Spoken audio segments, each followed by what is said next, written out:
पिछले क्लास में हम लोग पढ़े थे कि डेबिट कैसे फाइंड करें और क्रेडिट फाइंड कैसे करें, जिसमें हम लोग दो तरह का ट्रांजैक्शन बताए थे, जैसे कैश पेड टू पर्सन्स या cash received from any person, किसी से रिसीव करते हैं तो क्या होता है। और एक बताए थे कि बैंक में पैसा जमा करेंगे तो क्या होगा और बैंक से निकालेंगे तो क्या होगा। देखिए, पहले तो ये समझ लीजिए कि हम कौन है। हम का मतलब होता है वी आर, कहता है वी आर बिजनेस।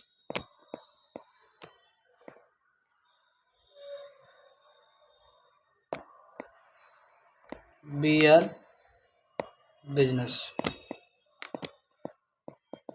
यानी हम लोग कौन है, बिजनेस है। और हमको जो भी सोचना है ना, बिजनेस के माइंड से ही सोचना है। आप जिसके पक्ष में होते हैं उनके अनुसार ही सोचते हैं, समझे। अगर मान लीजिए कि आप किन्हीं के पक्ष में है और उनको जो अच्छा लगेगा वो आपको भी अच्छा लगेगा, और जो उनको बुरा लगेगा वो आपको भी बुरा लगेगा। तो हम यहाँ किसके पक्ष में काम कर रहे हैं, बिजनेस के पक्ष में। तो हम लोग जो भी ट्रांजैक्शन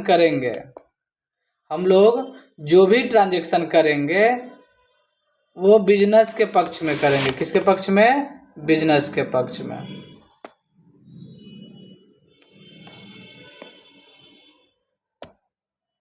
समझ गया। अब बिजनेस के पक्ष में यहाँ पर देखिए क्या है। तो जैसे एक ट्रांजैक्शन है कि गुड्स खरीदे, क्या खरीदे, गुड्स परचेज इन कैश, यानी आप क्या खरीदे हैं, गुड्स। किस चीज में खरीदे हैं, कैश में। तो गुड्स हमारा कौन सा अकाउंट है, गुड्स रियल अकाउंट है। देखिए बहुत लोग क्या करते हैं ना, क्योंकि देखिए मार्केट में जितने भी ऑथर है वो सब का अलग अलग मत है इसमें। जैसे बहुत लोग इस एंट्री को बनाने के लिए गुड्स को लेकर चलते हैं और बहुत लोग इस एंट्री को बनाने के लिए परचेज को लेकर चलते हैं। तो जब आप परचेज को लेकर चलिएगा तो परचेज आपका नॉमिनल अकाउंट हो जाएगा, क्योंकि खर्च होता है परचेज, समझ गए। और अगर गुड्स लेके चल रहे हैं तो गुड्स तो वस्तु है, तो गुड्स कौन सा अकाउंट है, रियल अकाउंट। अब रियल अकाउंट में यहाँ कह रहे हैं कि गुड्स हमारे पास आया है कि गया है, क्योंकि रूल ही कहता है रियल अकाउंट का, डेबिट व्हाट कम्स इन और क्रेडिट व्हाट गोज आउट। तो जो आएगा डेबिट्स यानी कम्स इन, तो डेबिट्स, और कैश भी रियल अकाउंट है, गोज आउट होगा तो क्या हो जाएगा, क्रेडिट हो जाएगा। समझ में आया। अब अगला एंट्री है यहाँ पे कि गुड्स बेचे हैं, यानी गुड्स सोल्ड। सोल्ड मतलब क्या होता है, बेचे, ऑफ RS 500। तो आप कितना का गुड्स बेचे हैं, तो गुड्स बेचे होंगे, लेकिन यहाँ क्रेडिट वगैरह तो कुछ नहीं कर रहा है कि उधार में बेचे हैं। तो देखिए जब ना उधार लिखा हो और न ही नाम लिखा हो, नाम भी अगर लिखा रहता तो मान लेते कि क्रेडिट है, लेकिन यहाँ तो नाम भी नहीं है। तो जब न कैश दिया हो न नाम दिया हो और क्रेडिट भी नहीं है बोल रहा है, तो हम मानेंगे कि गुड्स जो बेचे हैं वो पैसा लेकर बेचे होंगे। क्या लेकर के, पैसा। तो यहाँ पर कैश का जिक्र तो नहीं है, बट हम कैश का जिक्र करेंगे। यानी गुड्स हमारा कौन सा अकाउंट है, रियल अकाउंट, और बेचेंगे तो गोज आउट होगा। क्या होगा, गोज आउट, क्रेडिट हो जाएगा कहीं। और ये जो देख रहे हैं 500 रुपया, ये वैल्यू है, कैश नहीं है ये। तो आपको एक कैश अलग से यहाँ पे मेंशन करना पड़ेगा। कैश हमारा कौन सा अकाउंट है, रियल अकाउंट। और कम इन हुआ क्योंकि बेचे होंगे तो पैसा आया होगा ना, तो कम इन होगा तो डेबिट्स हो जाएगा। समझ गए। अब हम लोग इसी तरह आगे बढ़ते हैं। एक एंट्री और बता रहे हैं, रेंट पेड RS 500 या 5000। रेंट समझते हैं ना, जब हम लोग किराया देते यानी किसी जगह पे रहें या कोई घर में रहें तो उसका किराया देते हैं। जैसे बिजनेस भी किसी बिल्डिंग में होगा तो बिल्डिंग का किराया देंगे कि नहीं देंगे, या किसी रूम में होगा तो किराया देंगे कि नहीं देंगे, देंगे। तो किराया दिए अगर, तो यहाँ तो सीधा लिख दिया कि पेड हुआ है, तो पेड हुआ मतलब पैसा गया होगा। और रेंट दिए मतलब रेंट क्या है आपका, जब रेंट देते हैं तो इनकम होगा कि खर्चा, खर्चा होगा। और खर्चा कौन सा अकाउंट होता है, नॉमिनल, तो ये नॉमिनल अकाउंट होगा। और नॉमिनल अकाउंट का रूल कहता है कि एक्सपेंस को डेबिट कीजिए, क्या कीजिए, नहीं पढ़े हैं रूल, पढ़े है ना कि खर्चा एक्सपेंसेज और लॉसेज को डेबिट करें और इनकम एंड गेन को क्रेडिट करें, जो हम लोग पिछले क्लास में पढ़ चुके हैं जब डेबिट क्रेडिट का रूल पढ़ा रहे थे। तो अब रेंट दिए हैं, कितना रेंट दिए हैं, तो 5000। वो कितना दिए उससे हम अभी मतलब नहीं है, दिए क्या होंगे, अभी पेमेंट तो कैश किए होंगे, तो कैश खाता एक आपको यहाँ लिखना पड़ेगा। कैश कौन सा अकाउंट है, रियल अकाउंट। और दिए होंगे तो क्या हो गया, पैसा गया होगा, तो गोज आउट क्रेडिट्स। अब रेंट पेड किए 5000, तो nominal account expenses DR, cash real account goes out CR. समझ गए ये। इसी तरह एक और एंट्री हम बना रहे हैं, कमीशन रिसीव हुआ। क्या हुआ, कमीशन रिसीव,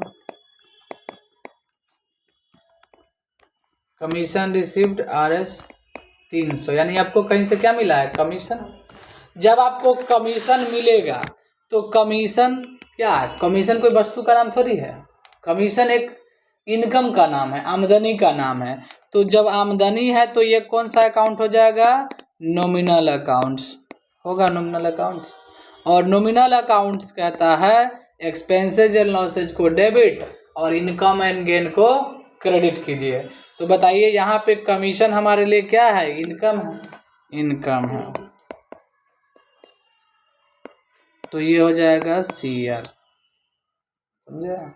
और रिसीव हुआ होगा, इनकम किसी फॉर्म में मिला होगा ना, कैश के फॉर्म में, तो जो कैश मिला वो हमारा कौन सा अकाउंट है, रियल अकाउंट्स।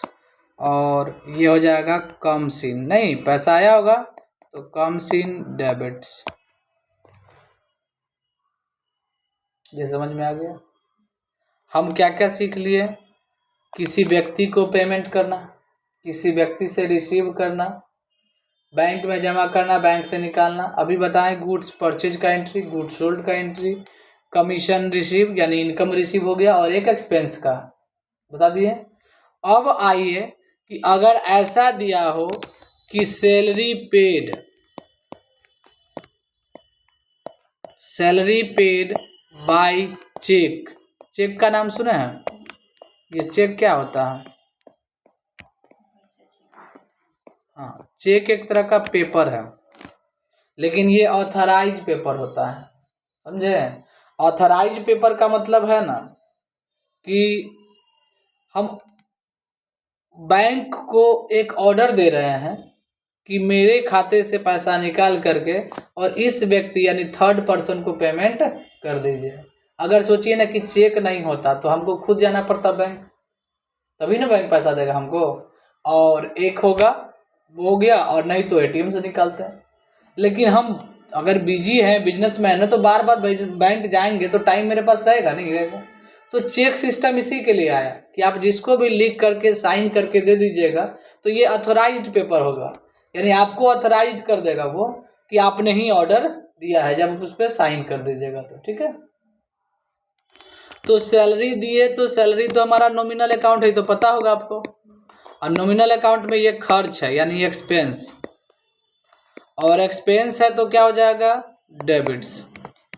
लेकिन पैसा तो कैश गया नहीं, चेक गया, तो चेक के लिए खुलता है बैंक खाता। कौन सा खुलता है, क्योंकि चेक का पैसा कौन देता है, हम तो बैंक को ऑर्डर दिए कि मेरे खाते से दे दीजिए। तो बैंक यहाँ पे पर्सनल अकाउंट हो जाएगा और यहाँ पे गिवर हो जाएगा। क्रेडिट्स। क्या हो जाएगा? क्रेडिट्स। समझ में आया? इसी तरह एक और एंट्री बता रहे हैं कि इंटरेस्ट रिसीव किए। क्या रिसीव किए? इंटरेस्ट रिसीव्ड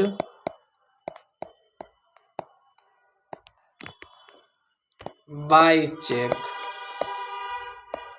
यानी किसी से चेक के द्वारा इंटरेस्ट मिला। तो चेक मिला तो इंटरेस्ट कौन सा अकाउंट है?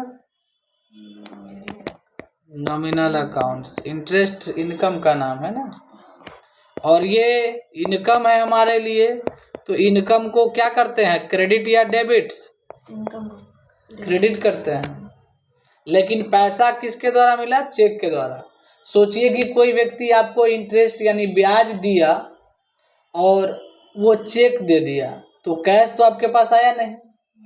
तो चेक पैसा थोड़ी है, चेक को आप अपने खाता में जमा कीजिएगा नहीं, तो बैंक उसको कलेक्ट करके यानी कि पैसा मंगवा करके अपने पास आपके अकाउंट में रख लेगा। यही ना होता है कि जैसे हमको कोई चेक दिया तो हम जाके अपने खाते में जमा कर दिए।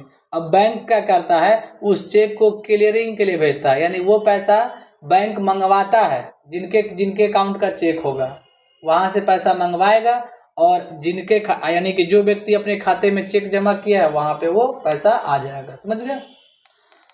तो यहाँ पर चेक आया तो चेक का पैसा कौन लेकर आएगा? बैंक्स। तो बैंक में हम इसीलिए जमा कर देते हैं चेक, ताकि मेरे खाता में वो पैसा मंगवा दे। ठीक है, उस पर्सन से, जिस व्यक्ति ने हमको चेक दिया है, तो वो पर्सन के खाता से कटता है। कहाँ से कटता है? खाता के। उसके खाता से निकल करके मेरे खाता में जमा हो जाएगा।